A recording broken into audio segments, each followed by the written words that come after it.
Hai, jumpa lagi di Neng Review.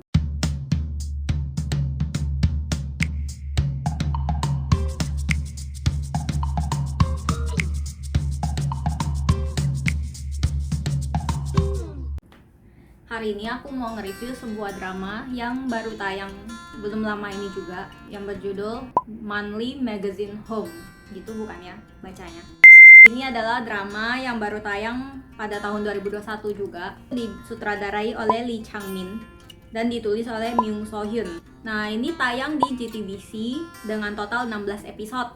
Aku nonton ini di iQIYI. Seperti yang aku bilang sebelum-sebelumnya, aku tuh jadi fansnya iQIYI karena menurut aku banyak drama yang genrenya aku suka di sana. Nah, Monthly Magazine Home ini sendiri itu bercerita tentang seorang editor majalah yang bernama Na Young-won yang berjuang dengan sangat keras mengumpulkan uang supaya bisa memberi rumah impiannya sendiri. Sementara itu, dia itu bekerja pada seorang presidir yang dikenal sangat pelit, tapi dia itu punya banyak banget properti yang digunakan untuk investasi. Orang dengan dua karakter dan cita-cita yang berbeda, punya pandangan hidup yang sangat berbeda, diketemukan dan mereka harus bekerja sama. Nah, drama ini sendiri yang menurut aku mengusung genre yang sangat relevan dengan kehidupan milenial sekarang. Temanya juga sangat menarik dan juga sangat menginspirasi. Yang bikin aku sangat suka sama drama ini adalah drama ini sebenarnya sangat berisi dan berbobot ya. Secara dia ngomongin tentang properti, tentang investasi, tentang pentingnya menabung bagi anak-anak muda, dan tentang bagaimana pentingnya memiliki rumah sendiri. Di sini kita bisa belajar sangat banyak hal.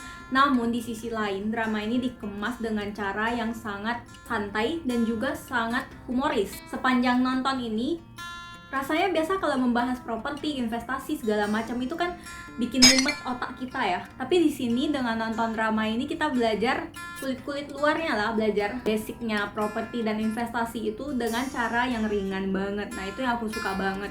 Sedangkan kita sebagai kaum milenial itu sekarang kan sangat identik ya sama yang namanya investasi. Di mana-mana kita pasti bisa menemukan orang-orang tuh ngajakin kita buat invest, nabung, dan nabung. Kita tuh harus punya dana darurat dan segala macemnya. Nah, di sini tuh kita bakalan diperlihatkan penting banget buat menabung. Itu adalah poin pertama yang menjadi alasan kenapa kita itu perlu nonton drama ini. Karena satu, kita diajarkan untuk menabung. Namun, bukan hanya menabung. Menabung, kalau dulu orang bilang hemat pangkal kaya. Ya, orang rajin menabung. Tapi sekarang kita itu kayak hantam sama namanya realita bahwa adanya inflasi, maka menabung sudah tidak bisa menjadi solusi. Solusi lainnya adalah melalui investasi kalau kata orang-orang. Nah, di sini juga akan ditunjukkan mereka itu belajar investasi, baik itu melalui properti maupun investasi yang lainnya. Karena dia membahasnya properti, di sini kita akan dimanjakan dengan banyak bentuk rumah yang sangat unik, sangat indah, dan hitung-hitung lumayan banget kan buat referensi kita yang pengen beli rumah atau pengen punya rumah impian. Di sini bisa banget jadi referensi kita. Nah, yang ketiga, di sini juga diajarkan mengenai arti rumah yang sesungguhnya. Jadi rumah di sini bukan hanya berupa properti, tapi rumah di sini adalah berarti home, tempat kita untuk pulang yang sesungguhnya. Nah, yang keempat, yang menarik lagi di drama ini adalah bagaimana dua karakter yang sangat berbeda. Yang satu, si Na Young-won ini, dia itu adalah pekerja yang sangat keras. Ya, istilah kita mah kroco ya. Dia tuh dikasih pekerjaan apapun, dia bakalan dengan suka rela, dengan senang hati mengerjakan. Karena apa? Itu emang tugas dia. Karena apa? Dia perlu untuk berjuang mencari sebongkah berlian. Karena apa? Dia perlu hidup. Mau beli rumah aja susah gitu kan, karena rumah itu mahal dan dia tuh perlu hidup, jadi dia berjuang mati-matian gitu. Somehow itu terasa sangat relevan dengan hidup kita, apalagi kehidupan kita sebagai karyawan itu pasti bakalan terasa banget nyambung gitu. Ini kisahnya nyambung karena ya kita juga sebagai karyawan kita bekerja keras, kita mengumpulkan pundi-pundi supaya ada masa depan yang cerah, tapi kok masih belum cerah gitu. Nah, sedangkan di sisi lain itu adalah presidirnya. Awalnya tuh dia tuh digambarkan sebagai orang yang sangat pelit.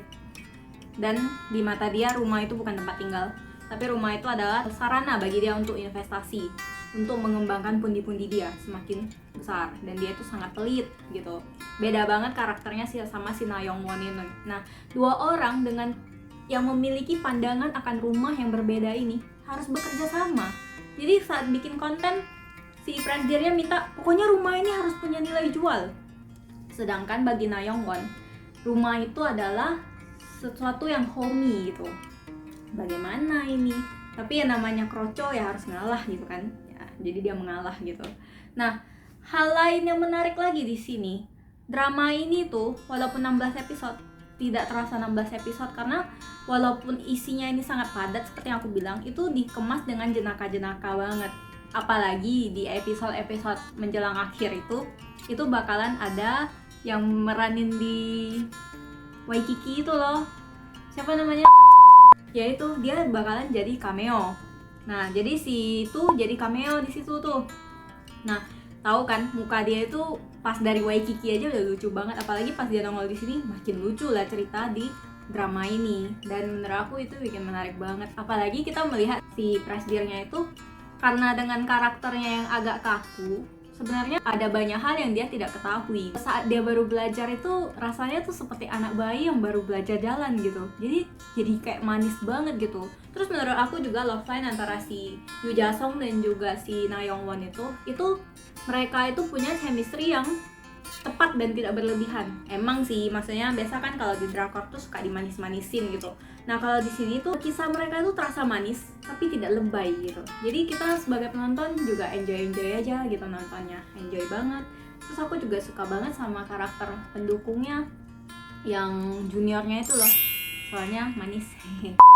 Aku juga melihat ada chemistry yang manis antara second couple-nya. Nah, itu ada si editor yang di kantor yang sama, mereka itu adalah second couple-nya. Nah, ini adalah pasangan yang menurut aku agak unik ya, karena dari sifatnya itu benar-benar beda jauh, yang maksudnya kita nggak bakalan kebayang mereka itu bakalan dijadiin pasangan pada awalnya. Namun setelah akhir-akhirnya kita baru ngeh bahwa mereka itu kalau dijadiin pasangan ternyata unik juga ya. Nah, itu juga sesuatu yang cukup menghibur di dalam drama ini. Drama ini sendiri ya menurut aku sepanjang jalan cerita aku sangat menikmatinya, benar-benar worth banget buat ditonton. Dan saat aku nonton ini, aku tuh kan nonton ini pas masih ongoing ya, jadi aku tuh kayak tiap minggu tuh nungguin kapan update-nya gitu kan. Bener-bener aku tungguin banget karena aku suka banget sama jalan ceritanya, sama nilai-nilai di dalamnya tuh aku suka banget, dimana kita tuh benar-benar merasa related aja gitu loh sama kehidupan kita. Notabene saat 2021 ini banyak yang invest, milenial belajar mesti menabung, mesti punya dana darurat segala macam, itu kayak related aja. Apalagi sama kehidupan karyawan tuh kayak related. Sama si Na Young Won yang berjuang mencari pundi-pundi itu juga related banget. Jadi ya sangat enjoy. Pas nonton ini berasa kayak lagi nonton diri sendiri gitu. Iya gitu. Sayangnya menurut aku endingnya itu agak biasa saja sih. Di ending itu aku merasa ini biasa saja karena tidak ada something special. Endingnya tuh hanya ditutup dengan monolog dan kayak merangkum isi seluruh jalan cerita itu loh dalam satu monolog gitu. Tapi nggak ada yang something yang spesial banget bikin kita terpukau banget di endingnya, enggak. Dan menurut aku endingnya juga agak terburu-buru ya, kayak ngejar-ngejar waktu banget gitu. Jadi ya menurut aku endingnya agak terburu-buru dan biasa saja, tidak meninggalkan kesan yang mendalam. Tapi ceritanya, jalan ceritanya itu meninggalkan kesan yang bagus banget dan menurut aku sangat berbobot sih. Ini layak banget ditonton terutama bagi kaum milenial. Aku sih suka, nggak tahu kalau kamu ya. Aku suka banget setiap ending episodenya. Berhubung aku ini emang suka sama drama-drama slice of life dan bergenre komedi juga. Jadi aku tuh bener-bener in banget sama si drama satu ini. Tiap kali aku nonton aku merasa ada pesan moral yang bisa dipelajari, baik itu tersirat maupun tersuratnya gitu. Karena di setiap ending episodenya, misalnya episode 1 nih udah selesai, bakalan ditutup dengan sebuah quotes. Berhubung si Na Young Won itu kan editor juga kan, ditutup dengan sebuah quotes. Episode 2 selesai, ditutup dengan sebuah quotes. Suka banget aku tuh sama quotes-quotes seperti itu, walaupun tidak dipraktekin sih, tapi suka aja, maksudnya dengar-dengar quotes yang menghibur dan memotivasi. Setidaknya nonton drama ini membuat aku tidak merasa sendiri, membuat aku merasa bahwa aku tuh masih punya teman seperjuangan seperti itu. Nah, itu benar-benar menghibur bagi jiwa-jiwa milenial yang sedang berjuang demi pundi-pundi gitu. Jadi layak ditonton nggak sih drama ini? Layak banget. Kalau menurut aku layak banget, layaknya udah pakai banget. Karena apa? Satu, related banget. Yang kedua, ini kita sambil nonton, sambil belajar, sambil dihibur juga bro. Kayak belajar iya, tapi dengan cara yang menyenangkan. Kapan lagi kan belajar sambil nonton drakor? Mantep banget. Yang ketiga, ini rasanya kumpulan pelawak juga sih, karena dalamnya itu memang tidak bertaburkan visual-visual seperti Song Joong Ki lah atau siapa gitu kan, tapi di sini bertaburkan pelawak. Jadi rata-rata yang berperan di sini tuh yang udah sering banget main di drama komedi. Jung So Min contohnya, ini kan sering banget ya main di drama komedi gitu. Dan yang kelima, kita itu dimanjakan dengan pemandangan rumah-rumah estetik ya, berestetika lah. Bisa banget kan jadi referensi bagi yang lagi nyari rumah dan segala macem. Intinya nonton dah drama ini, dijamin gak bakalan merasa kecewa. Paling cuma endingnya aja sih yang agak kurang gitu. Sisanya setelah overall very very good, name approve. Oke, sekian aja review dari aku. Semoga bisa jadi referensi dan happy watching. See you on next video. Bye bye.